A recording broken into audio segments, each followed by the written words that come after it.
Hello students, welcome to all of you in my YouTube channel Kuldeep Physics which make your study easy and comfortable। तो बेटा आज हम start करने वाले हैं क्लास 9 का एक new chapter matter in our surrounding. बिल्कुल फर्स्ट चैप्टर बेटा आपकी बुक का ही है। तो इस चैप्टर के अंदर अगर अपन बात करें मेनली अपने को पढ़ना है मैटर के बारे में, जो भी हमारे सराउंडिंग्स के अंदर अपने को मैटर नजर आ रहे हैं उनके बारे में हम पढ़ेंगे। सबसे पहले तो हम समझेंगे कि मैटर है क्या, क्या उसके अंदर प्रॉपर्टीज हैं, फिर अपन डिफरेंट स्टेट्स ऑफ मैटर की बात करेंगे और उसके बाद इस चैप्टर में अपने पास आता है कि हमारे पास जो डिफरेंट स्टेट्स हैं मैटर के, क्या हम उनको इंटरचेंज कर सकते हैं। तो ये कुछ टॉपिक्स हमारे इस चैप्टर के अंदर रहेंगे।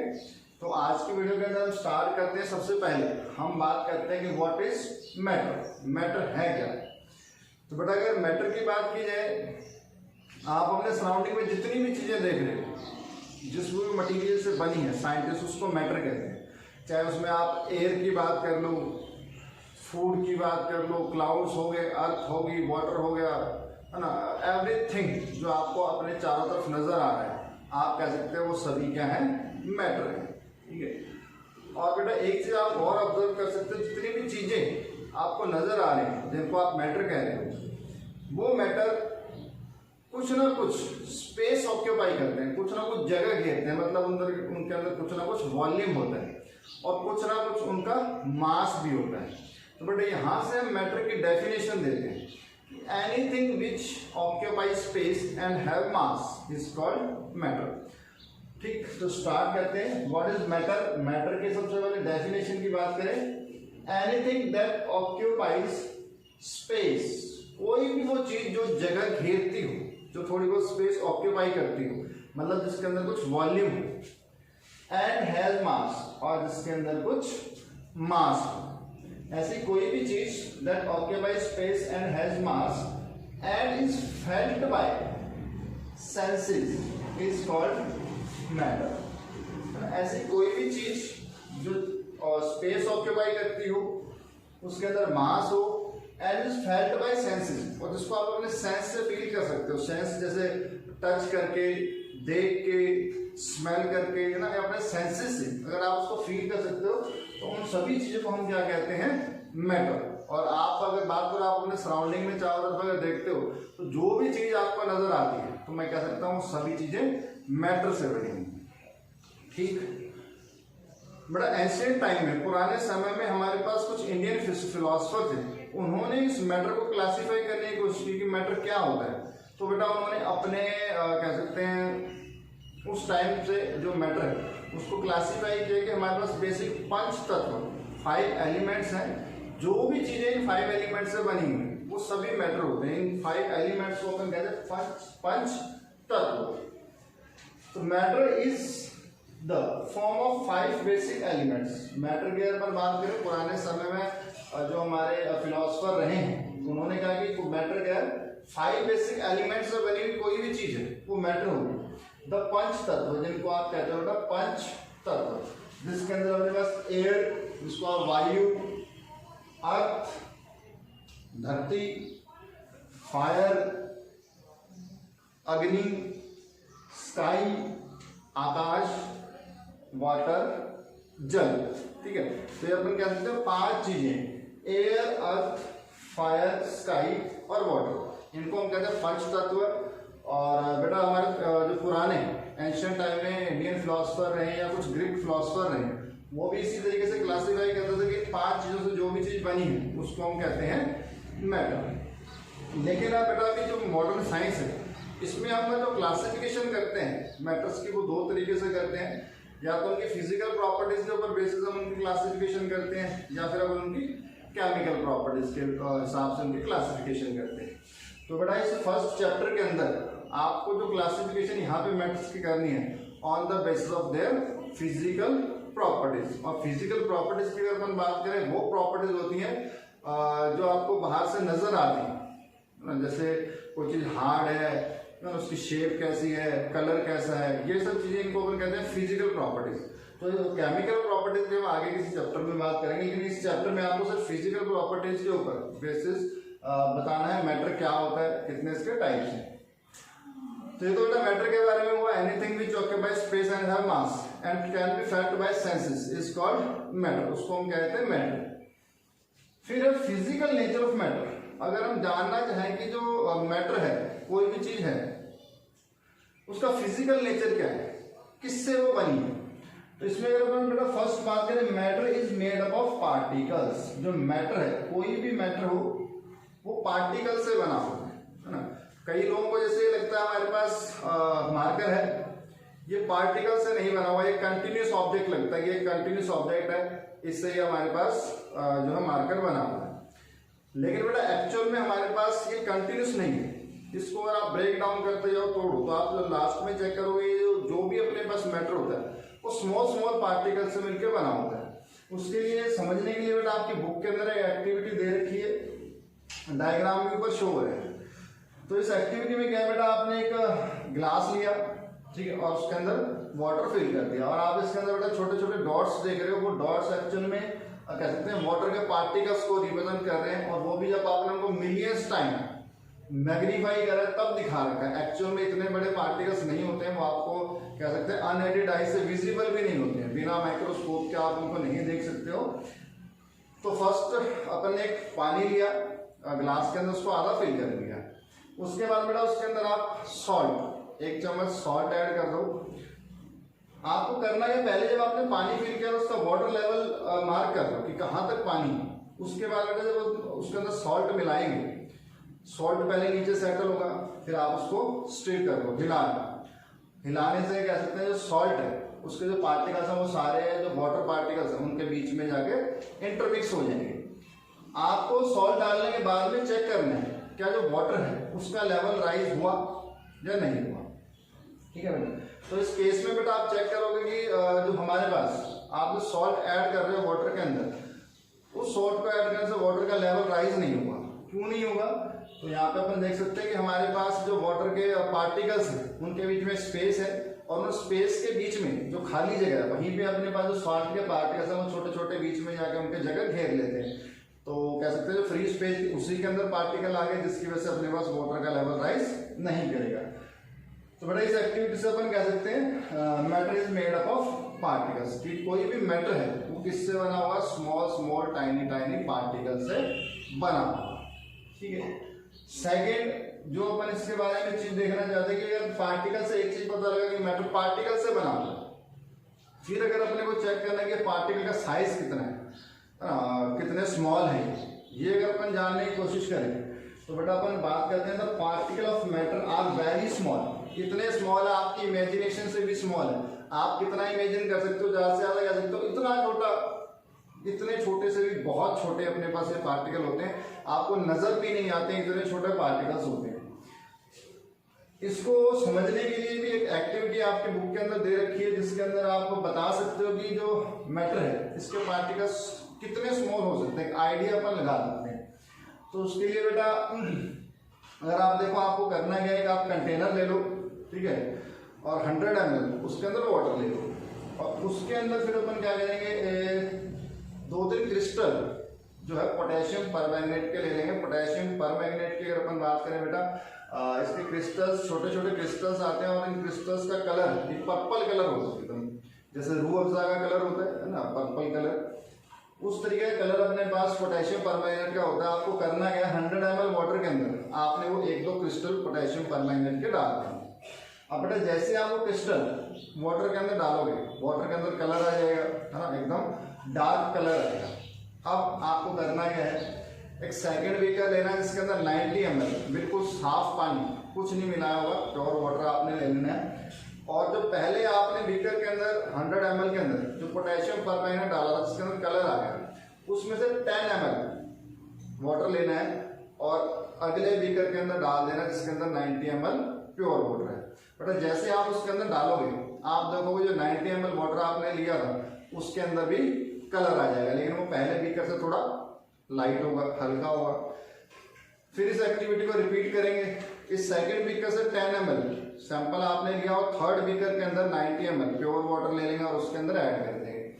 फिर आप चेक करोगे उसके अंदर भी कुछ कलर आएगा। तो बेटा इस एक्टिविटी को आप 5-7 बार इसको रिपीट करो और आप चेक कर सकते हो कि आपके जो 1-2 क्रिस्टल जो आपने पोटेशियम परमैंगनेट के लिए लिए थे वो लगभग 1000 लीटर वाटर को कलर दे सकते हैं। लेकिन जैसे जैसे आप आगे बढ़ते जाओगे अपन कहते हैं जो कलर है वो फेड होता जाएगा। तो बेटा यहाँ से आप अंदाजा लगा सकते हो कि अपने पास जो छोटे छोटे क्रिस्टल्स हैं उसके अंदर भी कह सकते हो मिलियंस ऑफ पार्टिकल्स हैं, मिलियंस ऑफ पार्टिकल हैं जो आगे आगे आगे डिवाइड होते रहते हैं, जिसकी वजह से आप इस एक्सपेरिमेंट में, इस एक्टिविटी में देख सकते हो कि हमारे पास 1000 लीटर वाटर के अंदर भी जो है कलर आ जाता है। इस सेम एक्टिविटी को बेटा आप डिटोल से परफॉर्म कर सकते हो।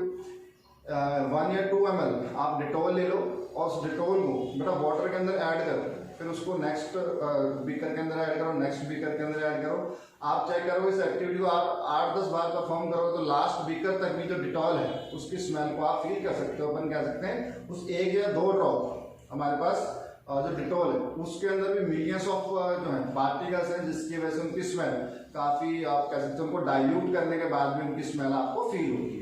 तो बेटा ये कुछ एक्टिविटीज़ हैं जिनको परफॉर्म करके आप इस रिजल्ट पे आते हो। Particles of matter are very small, और इतने स्मॉल होते हैं कि आप इनको अपनी नेकेड आई से देख नहीं सकते हो। तो ये तो अपने पास बात हुई फिजिकल नेचर ऑफ मैटर। अब हम बात करते हैं कुछ कैरेक्टरिस्टिक्स की। ये हमने एक चीज तो पता कर ली कि कोई भी मैटर है वो किससे बना हुआ है, पार्टिकल से बना हुआ, और पार्टिकल भी कैसे हैं, बहुत स्मॉल पार्टिकल है। अब आता है characteristics of particle of matter. अब ये जो पार्टिकल है इनके क्या कैरेक्टरिस्टिक्स हैं, क्या क्या खास बातें इन पार्टिकल्स के अंदर है। तो उसके लिए हमारे पास जो फर्स्ट पॉइंट अपने लिखा है, particles of matter have space between them.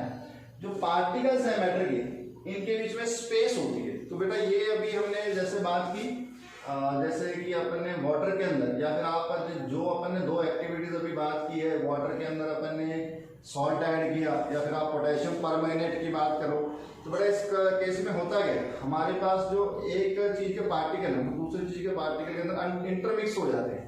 Intermix हो जाते हैं इसका मतलब कि उनके बीच में कोई स्पेस होगी, जगह होगी, खाली जगह, तभी वो उसके अंदर जाके फिल होते हैं। जैसे कि अपन ने वाटर वाले केस में देखा, ये अपन ने कहा कि अगर अपने पास वाटर के पार्टिकल है, ठीक है, तो बेटा इनके बीच में थोड़ी थोड़ी जगह होती है, और जैसे आप सॉल्ट ऐड करोगे तो सॉल्ट के पार्टिकल्स इनके बीच में जो एक खाली जगह है वहां पे जाके अपनी जगह ऑक्यूपाई कर लेते हैं, जिसकी वजह से अपन ने कहा वाटर का लेवल भी राइज नहीं होगा, क्योंकि अंदर खाली जगह थी उसी के अंदर पार्टिकल्स आ जाते हैं। ठीक है, सेम केस बेटा अपन ने जो मतलब अभी 2 एक्टिविटीज परफॉर्म की हैं, इन दोनों एक्टिविटीज से रिजल्ट निकाल सकते हैं हम कि जो पार्टिकल ऑफ मैटर है have space between them. In particles के बीच में स्पेस होता है, खाली जगह होती है। और ये जो स्पेस है बेटा मटेरियल टू मटेरियल वेरी करता है ना, कई मैटर के अंदर ये स्पेस ज़्यादा होता है, कई मैटर के अंदर स्पेस कम होता है। वो अभी हम नेक्स्ट सेक्शन के अंदर बात करेंगे। In physical properties in characteristics के हिसाब से हम जो मैटर है उसको क्लासीफाई करेंगे, सॉलिड, लिक्विड, गैस, है ना। तो उसके अंदर अपन चेक करेंगे कि ये जो स्पेस है इसका क्या रोल होता है। हमारे पास सॉलिड या लिक्विड या गैस की बात करें तो इनके अंदर जो स्पेस है वो कितनी कितनी होती है, कम ज़्यादा होती है, सबके अंदर सेम होती है। वो सब चीज़ें बेटा अपन नेक्स्ट सेक्शन में कवर करेंगे। लेकिन फिलहाल के लिए जो फर्स्ट कैरेक्टरिस्टिक्स आपको याद करना है मैटर का, वो क्या हमारे पास पार्टिकल्स ऑफ मैटर है स्पेस बिटवीन देम, उनके बीच में स्पेस होती है। सेकेंड अगर अपन बात करें, particles of matter are continuously moving. कि जो बेटा पार्टिकल्स हैं किसी भी मैटर के वो कंटिन्यूसली मूविंग, मतलब कंटिन्यूसली मोशन में रहते हैं। ऐसा नहीं कि पार्टिकल्स एक जगह रुके हुए हैं, वो बेटा कंटिन्यूसली मोशन करते रहते हैं। इसको समझने के लिए कुछ एक्टिविटीज आपको परफॉर्म करनी है। जैसे कि अगर अपन बात करें बेटा इंसेंस स्टिक, जिसको आप अगरबत्ती कहते हैं, आप बेटा अगरबत्ती लेके आओ, इंसेंस स्टिक लेके आओ, उसको जलाओ नहीं और उसको एक कॉर्नर में रख दो। आपको उसकी स्मेल अगर लेनी है, उसकी फ्रेगनेंस अगर फील करनी है बिना जलाए, तो बेटा आप कैसे करोगे, उसके पास जाके उसको स्मेल करोगे, तब कहीं आपको उसकी फ्रेगनेंस आएगी। लेकिन बेटा उसी इंसेंस स्टिक को अगर मैं बर्न करके किसी कॉर्नर में रख देता हूँ, तो उसके बाद चाहे आप कुछ मीटर दूर कुछ डिस्टेंस में बैठे हो, वहाँ भी आपको उसकी जो स्मेल है वो फील होगी बेटा। ठीक, सेकेंड एक्सपेरिमेंट जो इसके अंदर अपने को करना है, जो कि हमारे पास बता रहे कैरेक्टरिस्टिक्स रिमूव करते हैं नहीं करते, इसके अंदर सेकेंड जो एक्टिविटी आपको परफॉर्म करनी है उसके अंदर बेटा कह सकते हैं आप 2 बीकर लो, दोनों के अंदर वाटर ऐड कर दो, और वाटर ऐड करने के बाद एक बीकर के अंदर जो इंक है, कोई भी ब्लू या ब्लैक इंक, उसकी एक ड्रॉप धीरे से डाल दो साइड में, और एक बीकर के अंदर आप जो हनी, शहद है, उसकी एक ड्रॉप धीरे से डाल दो और उसको अनडिस्टर्ब छोड़ दो और कुछ देर बाद चेक करो कि जो आपने इंक डाली थी, जो एक ड्रॉप आपने डाली थी, क्या वो नीचे सेटल हो गई या फिर पूरे लिक्विड के अंदर मिक्स हो गई। सेम आप हनी के लिए चेक करो, जो आपने शहद उसके अंदर डाला था वो पूरे लिक्विड के अंदर मिक्स हुआ या नहीं हुआ। दो एक्टिविटी। थर्ड एक्टिविटी जो आज में आपको परफॉर्म करनी है, इसमें क्या करेंगे बेटा, आप कॉपर सल्फेट या फिर पोटेशियम परमैंगनेट, है ना, दो बीकर्स लो, एक के अंदर कह दो ठंडा पानी या एक के अंदर थोड़ा गर्म पानी, है ना, एक के अंदर कोल्ड वाटर, एक के अंदर हॉट वाटर, और दोनों के अंदर एक एक क्रिस्टल आप पोटेशियम परमैंगनेट का डाल दो। और उसके बाद टाइम चेक करो कि किस केस में हमारे पास जो क्रिस्टल आपने डाला है वो जल्दी मिक्स होगा वाटर के अंदर, इंटरमिक्सिंग किसकी जल्दी होती है, ये आपको चेक करना है। तो बेटा जो 3 एक्टिविटीज परफॉर्म करी अपन ने, है ना, इन 3 एक्टिविटीज जो अपन ने बात करी है, इन 3 एक्टिविटीज के अगर अपन रिजल्ट्स की बात करें, इन रिजल्ट से अपन कह सकते हैं कि जो पार्टिकल ऑफ मैटर है वो कंटिन्यूसली मूविंग है। कैसे? जैसे फर्स्ट केस में अगर अपन बात करें, अपन ने जैसे इंसेंस स्टिक जलाई, वह कॉर्नर में जलाई बेटा, अब उससे जो पार्टिकल्स निकले वो एयर के अंदर मिक्स हुई और वो बेटा आप तक पहुंचे मतलब जो पार्टिकल वो मोशन कर रहे हैं तभी आप तक पहुंचे। अगर वो मोशन नहीं करते पार्टिकल तो वो आप तक भी नहीं पहुंच पाते। ठीक, तो इसमें एक्टिविटी से अपन कह सकते हैं कि जो पार्टिकल्स हैं मैटर के वो कंटिन्यूसली मोशन के अंदर रहते हैं। ठीक है, और बेटा ये जो पार्टिकल्स के पास जब ये मोशन करते हैं तो अपन ने बात करा, कोई भी चीज अगर मोशन के अंदर होती है तो उसके अंदर एक एनर्जी होती है। कौन सी एनर्जी होती है? Kinetic energy. तो अपन कहते हैं पार्टिकल्स के पास अगर ये मोशन के अंदर है तो इन पार्टिकल्स के पास काइनेटिक एनर्जी होगी। फिर अपन सेकंड एक्टिविटी की बात करें बेटा, दोनों केसेस के अंदर आपने एक के अंदर इंक डाली, एक के अंदर हनी डाला और थोड़ी देर बाद आप चेक कर रहे हो तो बेटा अपने आप इंटरमिक्स हो जाते हैं। तो अपने आप इंटरमिक्स क्यों होंगे? कह सकते हैं कि पार्टिकल मोशन में है तो वो मोशन करते करते करते करते एक दूसरे के साथ मिक्स हो जाते हैं। लेकिन इस केस में आप कह सकते हो जो इंटरमिक्सिंग है कई केसेस में फास्ट होती है, कई केसेस में स्लो होती है। और बेटा जो इंटरमिक्सिंग का प्रोसेस है, दो लिक्विड अपने आप इंटरमिक्स कर जाते हैं बिना कुछ करे, इस प्रोसेस को अपन कहते हैं डिफ्यूजन। इसको आप नाम याद रखेंगे, इस प्रोसेस को अपन कहते हैं diffusion. Intermixing of two liquids on their own. अपने आप अगर कोई लिक्विड्स मिक्स करते हैं या गैसेस आपस में मिक्स करती हैं तो इन चीजों को, इस प्रोसेस को अपन कहते हैं डिफ्यूजन। ठीक है, थर्ड बेटा जो एक्टिविटी अपन ने की, कोल्ड वाटर लिया, हॉट वाटर लिया और दोनों के अंदर सेम जो अपन ने पोटेशियम परमैंगनेट के क्रिस्टल डाले। उस केस में आप चेक करोगे बेटा जो अपने पास हॉट वाटर था उसके अंदर जो मिक्सिंग है वो फास्ट होगी as compare to cold water. तो यहां से बेटा जो रिजल्ट आपको समझना है कि हमारे पास जो हॉट वाटर है, मतलब आप अगर हीटिंग करते हो तो हीटिंग करने से क्या होता है, अपने पास जो पार्टिकल्स हैं उनकी काइनेटिक एनर्जी बढ़ जाती है, वो फास्ट मोशन करना शुरू कर देते हैं और जिसकी वजह से अपने पास जो मिक्सिंग है वो फास्ट हो जाती है। फास्ट तो कह सकते हैं गैस डिफ्यूज करेंगे अगर आप टेम्परेचर बढ़ाओगे। टेम्परेचर बढ़ाने से पार्टिकल की काइनेटिक एनर्जी बढ़ेगी, काइनेटिक एनर्जी बढ़ेगी तो वो काफी दूर तक भी डिस्टेंस ट्रेवल कर सकते हैं। इसके लिए बेटा जैसे एक क्वेश्चन भी आपके बुक के अंदर है कि अगर आपके पास फूड है ना, जो कोल्ड फूड ठंडा खाना अगर है उसकी अगर आपको स्मेल लेनी होती है तो बेटा आपको उसके पास जाकर उसकी स्मेल लेनी होती है। लेकिन हॉट सिजलिंग फूड, कहीं पर अगर गरम गरम खाना बन रहा हो तो उसकी स्मेल दूर तक भी आपको आती है। क्या रीजन है? रीजन यही है बेटा, अगर अपने पास हॉट सिजलिंग फूड है, गरम गरम खाना है तो कह सकते हैं उससे जो पार्टिकल्स निकल रहे हैं उनके अंदर ज्यादा काइनेटिक एनर्जी होगी। ड्यू टू हीटिंग ज्यादा काइनेटिक एनर्जी होगी, वो ज्यादा डिस्टेंस तक मूव कर सकते हो और ज्यादा डिस्टेंस तक आप उसकी स्मेल को फील कर सकते हो। तो ये कुछ एक्टिविटीज अपन ने परफॉर्म करी बताने के लिए कि अपने पास जो पार्टिकल ऑफ मैटर है ये कंटिन्यूसली मोशन के अंदर रहते हैं। तो आपको मेन ये याद करना है कि जो पार्टिकल्स है मैटर के वो कंटिन्यूसली मोशन के अंदर रहते हैं। थर्ड कैरेक्टरिस्टिक्स की अगर अपन बात करें, particles of matter attract each other. अब बेटा पार्टिकल्स की अपन ने बात की, मैटर जो है पार्टिकल से बना हुआ है ना, पार्टिकल भी बहुत स्मॉल है, इनके बीच में स्पेस और ये कंटिन्यूसली मोशन के अंदर भी है। लेकिन साथ ही साथ अपन कहते हैं जो पार्टिकल्स हैं किसी मैटर के वो एक दूसरे को अट्रैक्ट भी करते हैं, आपस में एक दूसरे को अट्रैक्ट भी करते हैं। इनके बीच में फोर्स ऑफ अट्रैक्शन होता है पार्टिकल्स के बीच में। इसको समझने के लिए भी बेटा कुछ एक्टिविटीज की अपन बात करें, जैसे फर्स्ट एक्टिविटी आपकी बुक के अंदर एक दे रखी है, जैसे आपको मान लो 4 ग्रुप्स के अंदर काम करना है। अब 4 ग्रुप्स के अंदर बेटा फर्स्ट जो ग्रुप है उसको आपने कहा कि आपस में इंटरलॉक कर लो, एक दूसरे को पकड़ लो और उसके पीछे से पीठ के हाथ देके हाथ से हाथ पकड़ लेने, जैसे डायग्राम के अंदर शो कर रखा है। तो फर्स्ट ग्रुप को आपने इस तरीके से एक दूसरे को लिंक कर दिया, एक दूसरे को पकड़ने को कहा। सेकेंड ग्रुप को हम कहेंगे सिर्फ आप हाथ पकड़ लो एक दूसरे का और एक चेन बना लो, आप एक दूसरे का हाथ पकड़ लो और एक चेन बना लो। और जो थर्ड ग्रुप है उसको हम कहेंगे कि आपको हाथ में नहीं पकड़ने, सिर्फ एक दूसरे को टच करो और टच करके चेन बना लो। और फोर्थ ग्रुप को हम क्या कहेंगे, आप भाग के जाओ और इन चेन्स को तोड़ने की कोशिश करो। तो बेटा आप कह सकते हो कि जो फर्स्ट केस के अंदर जिन्होंने पीछे से हाथ निकाल के दूसरे को पकड़ रखा है उसको तोड़ना मुश्किल होगा। सेकंड केस के अंदर जिन्होंने सिर्फ हाथ पकड़े हैं उसको तोड़ना एज कम्पेयर टू फर्स्ट थोड़ा इजी होगा। थर्ड केस जिसके अंदर सिर्फ आपने टच करके पकड़ा हुआ है ना, उसको ब्रेक करना और भी इजी होगा। तो यही अपने पास चीज समझने की है कि particle of matter attract each other. तो पार्टिकल्स के अंदर भी बेटा ये होता है, जो अपने पास मैटर के पार्टिकल्स हैं ये भी आपस में अट्रैक्ट करते हैं। और कुछ पार्टिकल्स, कुछ मैटर्स ऐसे हैं जिनके अंदर फोर्स ऑफ अट्रैक्शन बहुत ज़्यादा होती है, कुछ के अंदर फोर्स ऑफ अट्रैक्शन बहुत कम होती है और कुछ के अंदर इंटरमीडिएट होती है।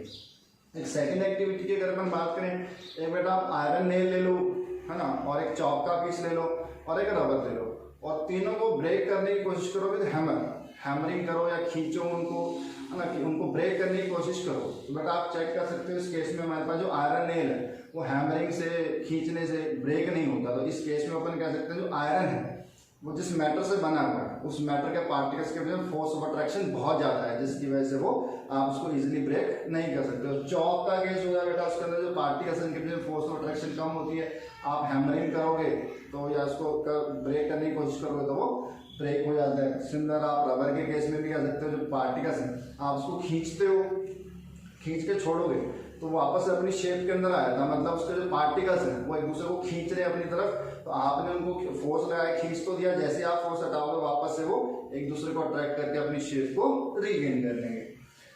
तो ये इस एक्टिविटी से भी अपन कह सकते हैं जो पार्टिकल ऑफ मैटर है अट्रैक्ट ईच अदर। थर्ड बेटा एक्टिविटी जो आपको इसके अंदर दे रखी है कि आपको एक बीकर के अंदर वाटर लेना है और उसकी जो सरफेस है पानी की सरफेस उसको अपनी फिंगर से कट करके देना। हाँ बेटा, पानी की सरफेस को जैसे कट करोगे क्या वो कट हो जाएगी? नहीं होगी ना। आप कट करोगे उसके थोड़ी देर बाद आप चेक करोगे जो वाटर है वापस से मिल जाएगा, आप फिर कट करो फिर से वो एक पूरा सरफेस बना देगा, फिर से कंबाइन हो जाएगा आपस में। तो बेटा इस एक्टिविटी से भी अपन कह सकते हैं जो वाटर की सरफेस कट क्यों नहीं हो रही है, क्योंकि उसके जो पार्टिकल्स हैं उनके बीच में फोर्स ऑफ अट्रैक्शन है, वो एक दूसरे को वापस से अट्रैक्ट करते हैं और अपनी शेप को रीगेन कर लेते हैं। तो ये बेटा जो तीन एक्टिविटीज है, इन एक्टिविटीज से आप कह सकते हो अपने पास जो पार्टिकल ऑफ मैटर है दे अट्रैक्ट ईच अदर, उनके बीच में फोर्स ऑफ अट्रैक्शन होती है। और लेकिन ये force of attraction material to material vary करती है। अब बेटा फिजिकल नेचर अपन ने पढ़ा पार्टिकल्स का, उसमें कुछ कैरेक्टरिस्टिक्स पढ़ लिए। इसके बाद में नेक्स्ट टॉपिक अपने पास आता है इन फिजिकल प्रॉपर्टीज और कैरेक्टरिस्टिक्स के ऊपर बेसिस, इनके ऊपर बेस हम कैसे क्लासिफिकेशन कर सकते हैं डिफरेंट टाइप ऑफ मैटर्स की। तो इसमें बेटा अपने पास बेसिकली तो 5 टाइप्स ऑफ क्लासिफिकेशन होती है मैटर की, जिसमें आप कह दो सॉलिड, लिक्विड, गैस, तीन तो आपको बताऊंगी। 2 और अपने पास स्टेट ऑफ मैटर में डिफाइन करते हैं, एक तो प्लाज्मा, एक अपने पास है बोस-आइंस्टाइन कंडेंसेट BEC। लेकिन इस चैप्टर के अंदर मेनली आपको जो 3 क्लासिफिकेशंस पढ़नी है सॉलिड, लिक्विड और गैस। तो बेटा इनको हम चेक करेंगे नेक्स्ट वीडियो के अंदर कि सॉलिड, लिक्विड, गैस क्या इनके बीच में डिफरेंस है, और डिफरेंस भी on the basis of their particle properties, कि उनके पार्टिकल्स के अंदर क्या ऐसी खास बात है कि सॉलिड, लिक्विड, गैस अलग अलग बिहेवियर शो करते हैं। तो ये जितने भी टॉपिक्स हैं अपन अपकमिंग वीडियो के अंदर करेंगे। तो आज की जो ये वीडियो है बेटा एक बिल्कुल बेसिक आपके पास चीज़ समझाने की थी कि मैटर क्या होता है, ठीक है, क्या किस चीज़ से वो बना हुआ है और उनके जो पार्टिकल्स हैं उनके बीच में क्या क्या प्रॉपर्टीज या क्या क्या कैरेक्टरिस्टिक्स हमारे पास उन पार्टिकल्स के। अगर आप ये अच्छे से समझ गए तो आगे आने वाले चैप्टर में जितनी भी चीज़ें हम समझेंगे वो इन्हीं के ऊपर बेसिस से अपन समझेंगे, इन्हीं के बेसिस से हम आगे आने वाली चीज़ों को एक्सप्लेन करेंगे। तो उम्मीद है आप इस वीडियो को अच्छे से समझेंगे और हर एक पॉइंट को क्लियर करने की कोशिश करेंगे। फिर भी अगर आपको कोई डाउट आता है तो बेटा आप मेरे को कमेंट करके पूछ सकते हो। तो आज की वीडियो में इतना ही। वीडियो आपको कैसी लगी बेटा कमेंट करके जरूर बताएं, अच्छी लगी तो लाइक का बटन जरूर दबाएं, साथ ही साथ इस वीडियो को ज़्यादा से ज़्यादा अपने फ्रेंड्स को शेयर करो और इस चैनल को सब्सक्राइब करो। Thank you.